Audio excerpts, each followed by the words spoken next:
Quando o apóstolo Paulo escreveu a sua carta aos Colossenses, ele também escreveu uma carta aos cristãos de Laodiceia. E ele faz uma recomendação na carta aos Colossenses para que a leitura seja compartilhada. A carta aos Colossenses, eles leriam em Colossos e depois seria lida também em Laodiceia. E depois a carta que ele escreveu em Laodiceia seria lida também pelos crentes colossenses. E por isso nós vemos no final da carta Paulo fazendo uma saudação aos irmãos de Laodiceia.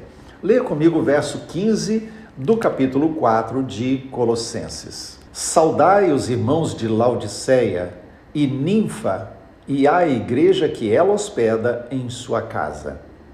Ninfa aqui é o nome de uma pessoa e possivelmente era uma mulher rica, tinha posses e era uma pessoa influente na cidade de Laodiceia. É uma pessoa que, como eu mencionei a respeito da cidade de Colossos, de Epáfras, que pregou lá sem medo, aqui também nós olhamos para uma mulher rica, influente, que não teve vergonha de pregar, e não apenas de pregar, mas de hospedar na sua casa uma igreja. Então a igreja de Laodiceia, podemos dizer que ela funcionava numa casa de uma pessoa que abriu as portas. Isso me faz lembrar de um episódio lá do Velho Testamento, quando Davi ele quis trazer a arca de volta para Jerusalém. Na primeira tentativa que ele fez, e foi frustrante, ele tentou trazer a arca num carro de boi que Deus não tinha autorizado fazer assim. Na verdade, a arca tinha que ser transportada pelos sacerdotes levitas, aqueles que eram da tribo de Levi.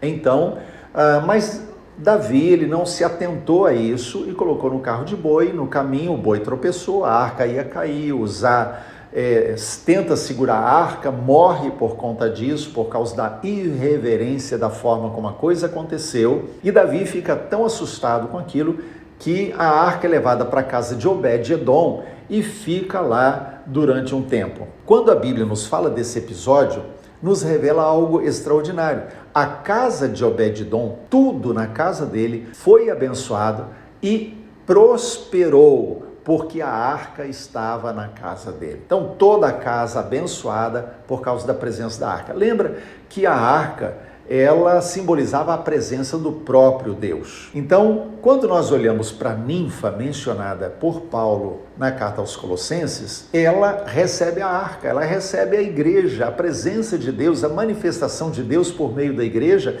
na sua própria casa, que é um princípio bíblico.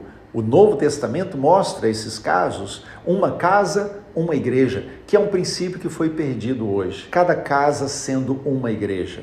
Não precisa necessariamente ser uma igreja que tem um CNPJ, que tem uma organização, um culto sendo feito, mas uma igreja que abre as portas, uma casa, melhor dizendo, que abre as portas para que irmãos se reúnam e possam estar congregando em comunhão, em contato uns com os outros, buscando a presença de Deus.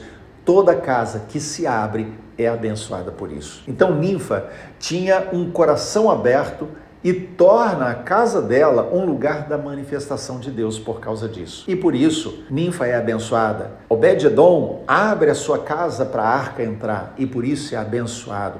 E toda vez que você abre a sua casa para que a igreja do Senhor Jesus também tenha acesso ali, para que os irmãos em conjunto estejam buscando a presença de Deus, pode ter certeza, onde a presença de Deus é buscada pelo corpo, pela igreja, a presença de Deus vem, se manifesta e a casa é abençoada.